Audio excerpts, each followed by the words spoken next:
parties, Labour Friends of India, when its chairman, Barry Gardiner, who's an MP, sent a letter to Mr. Modi last week inviting him to the House of Commons. Well, Mr. Gardiner joins us from Moscow now for more on that story. Mr. Gardiner, I'm sure you're not surprised that your invitation to Mr. Modi is making headlines here in India. What made you decide to extend this invitation?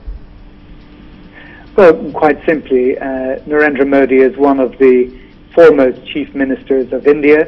He is now the leader of the official opposition party, and of course we're coming up to an Indian election. So it is of enormous interest to British politicians and also the British Indian community about the direction of India and what the future of India will be.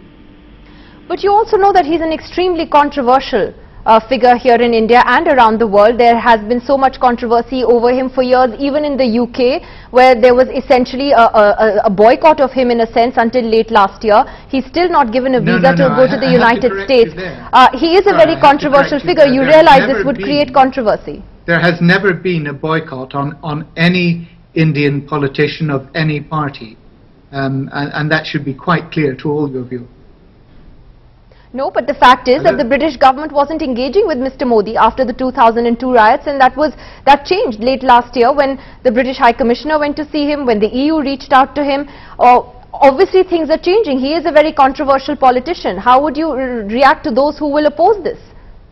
Well, look, it's a matter for the people of Gujarat who have now re-elected Narendra Modi in successive elections since I think he was first elected in 2001. They have seen fit to restore him to office. It's not for me as a foreign politician to interfere in the democratic process in India in any way.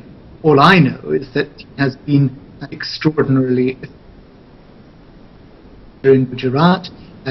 He is Chief Minister of State, with which Britain has done more business in terms of foreign direct investment than the rest of India put together.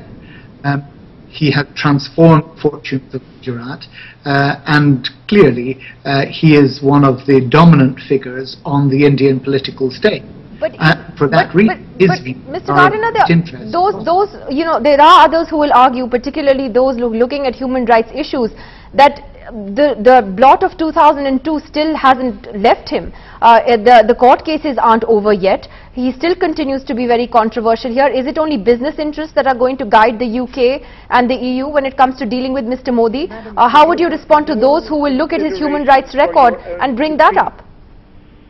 Well, if I can answer your question, if you'll allow me that courtesy, it seems that you have absolutely no respect for your own Supreme Court.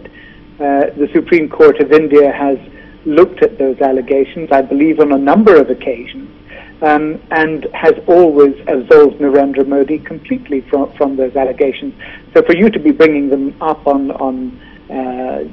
Indian television, I find extraordinarily strange.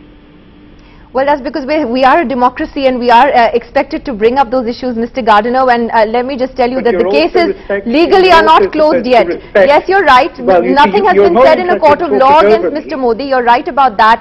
But the cases are not legally over yet, and there's still a big moral question that hangs over him as well. Thank you very much, Mr. Gardiner, for joining us. You're very keen to talk over me rather than to conduct an interview. But if you think that democracy is best served by not observing the views and the judgments of your own Supreme Court, then I'm most surprised. Well, we are a democracy that has the right to question even the country's Supreme Court and all courts, and we do often do that, Mr. Gardiner. Thank you for your advice.